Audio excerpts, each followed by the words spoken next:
I want to run as a Republican. That's what I'm doing. I'm leading in every poll, the local and the national polls, leading and by substantial margins.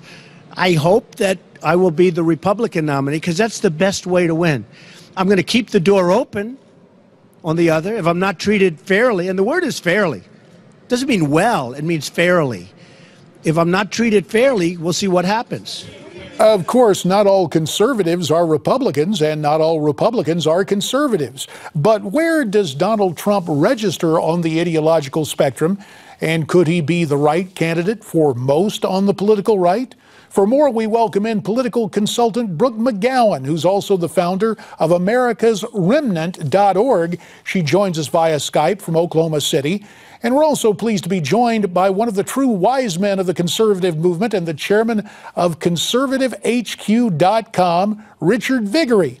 In fact, Richard at that conservative headquarters right now, across the river from Washington in Northern Virginia. Our thanks to you both. And we begin with some new poll numbers. A new CNN Iowa poll released this afternoon puts Trump at 22%, followed by Dr. Ben Carson at 14%, Wisconsin Governor Scott Walker at 9%, Texas Senator Ted Cruz at 8%, and Carly Fiorina at 7%.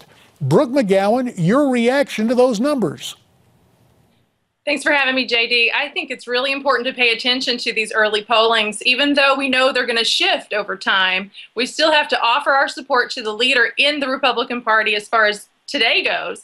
Trump is leading in every poll. He's been leading since the debates. He was leading prior to the debates. It's really, I think it's to our disadvantage to not really take that into consideration.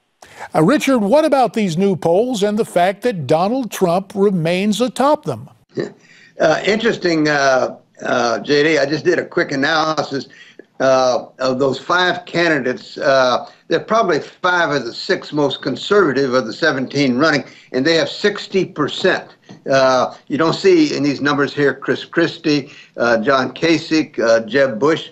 So the conservative candidates are about 60%. Then you add Bobby Jindal, another conservative, it even gets higher.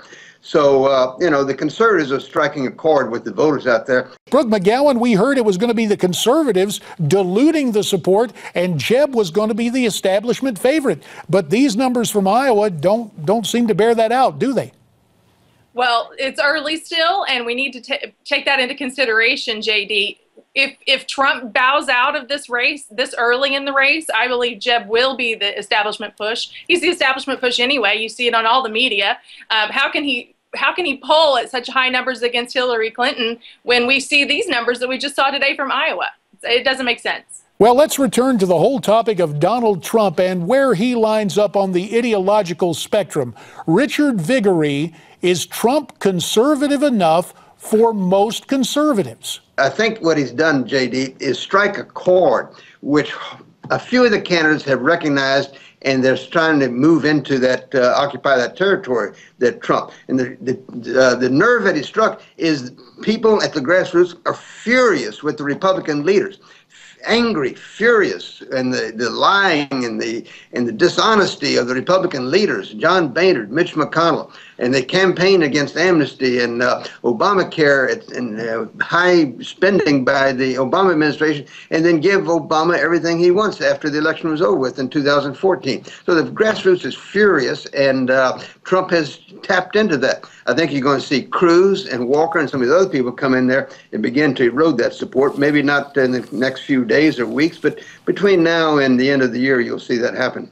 Now, Brooke, let me just ask you, we know about the establishment failures in Washington and the conservative frustration, but Trump, in addition to his, quote, celebrity, has keyed in on some key issues. For example, border security. That has been his signature thus far. Do you expect him to expound his policy pronouncements beyond the topic of border security? I do. I hope so. In fact, I was just speaking today to a grassroots leader in his campaign, and she tells me that independents and libertarians, Republicans, Democrats, even non-political people are contacting the campaign because they're listening and they're hearing, and they hear that Donald is a Trump. He's a trumpet. He's a voice. He's a clarion call. He's giving out a warning. He's giving a message. In fact, in the Bible, Trump means message, means warning. And so that's what he's doing, and that's why it's resonating with and I respectfully disagree with my counterpart here, who I have a lot of respect for. He's an icon in the movement. But I think that conservatives are listening, and it is resonating. His message is resonating, certainly with the Border Patrol. There are other things that he does and that he says that really rub conservatives, true, maybe Christian conservatives, the wrong way. But I just watched a video from 2011 when he was interviewed by CBN, Christian Broadcasting Network, and he speaks to his Christian faith. So I think that's where a lot of evangelicals are looking at him very closely. They certainly, the other conservatives they are positioned well for Donald Trump if or when he decides to step away. They are positioned quite well. Well, right now he's not going to step away on top, but we're going to have to step away. We appreciate the discussion. Brooke McGowan in Oklahoma City and Richard Viguerie in Northern Virginia, you have our thanks.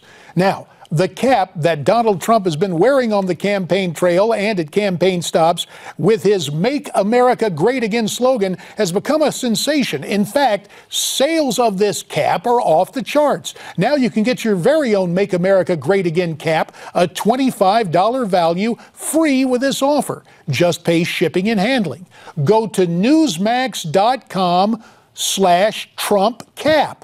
Or call 1-800-485-4350. More to come after the break, so stay tuned. You're watching Newsmax Prime on Newsmax TV.